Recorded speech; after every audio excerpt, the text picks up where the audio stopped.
Hello colleagues, hello professors. I'm here in Mexico doing the internship. And well, let's start.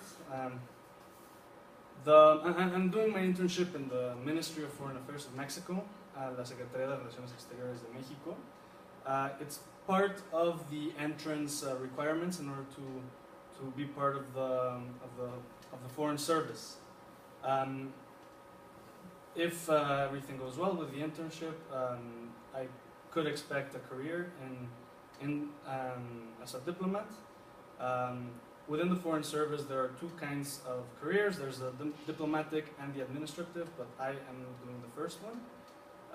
In order to move up in ranks, in order to eventually become an ambassador, you need to do exams as well, just the background of the service. I've been asked this by some colleagues, so I might as well just let you know that the way that it works is that I would be sent in February for a minimum of 2 years to a maximum of 6 years to somewhere that I'm still not aware of. And the Mexican diplomatic service is highly regarded, and as is seen by even having Nobel laureates within its ranks. Just to let you know about the placement process, the first stage of there's 3 stages that you need to require in order to become a full member of the diplomatic corps. The first stage includes interviews on general knowledge, exams on general knowledge, Spanish, English, and French. The amount of people that applied to it were around 450 people, 4,500 people. Out of those that first applied, the number that passed those examinations, which were a week of examinations, were 123. Those people had to do an essay, a psychological exam that included both written and interviews, as well as interviews in Spanish and English in order to assess competency. The third stage, which is where I am now, is a 6-month period within the diplomatic academy, combined with that combines both the academic field and the practical field. Well, the internship right now, we are 35 people looking for trying to complete the stage to achieve one of the positions that are offered. As it stands, there are 35 positions, so it's a matter actually of just showing that you are able, but it's not competition as such.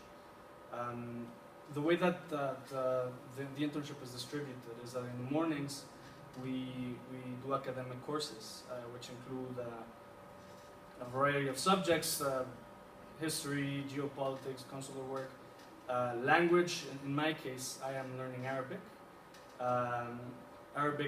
Well, the language courses start at 7 a.m. Mondays, Wednesdays, and Fridays, and go to 9, and then other courses, and then in the afternoons we do the actual practical work.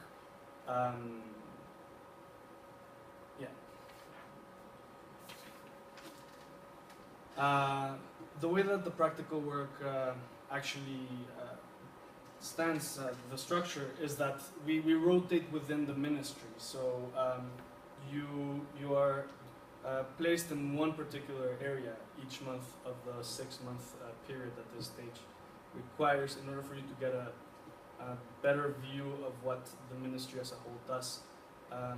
I want to talk, well, in my case, I was placed first at the Consular Protection Division, then in Europe, and after that in the Mexican Agency of International Cooperation for Development, which is what I want to focus on, and MIXI.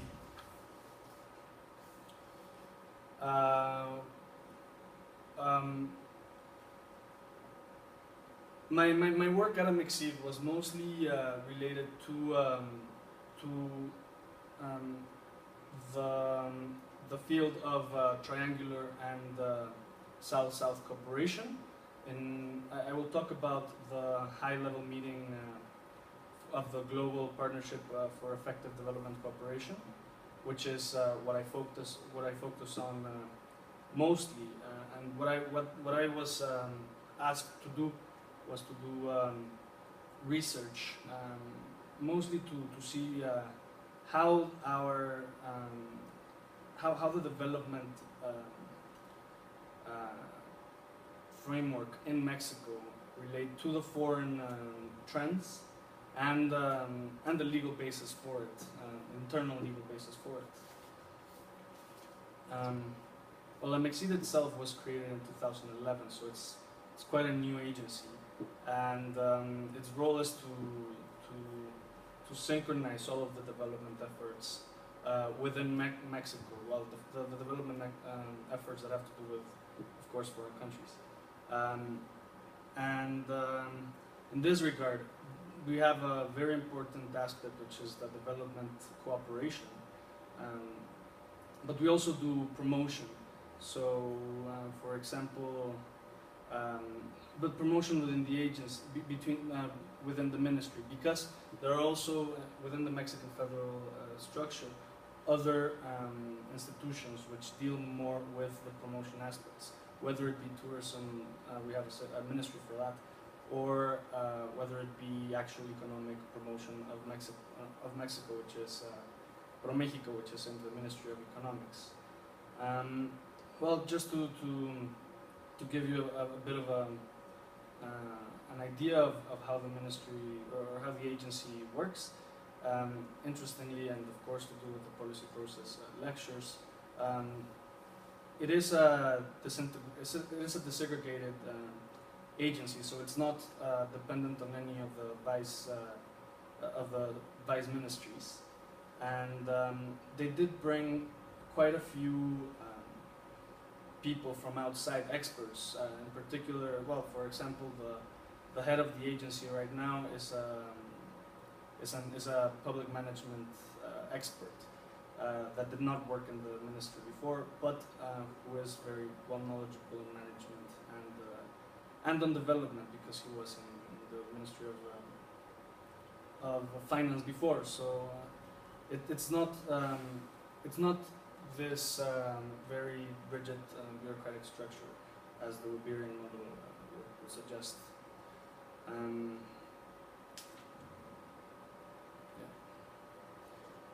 Oh, also some of the other outside people that they have that they have working within the agency are people from the Deutsche Gesellschaft für internationale Zusammenarbeit, the GIZ. That actually has 3 permanent advisors and 2 administrative employers within the agency in order to give a better, in order to advise and to help the agency find its way. Well, the actual agency is divided into 5 general directorates.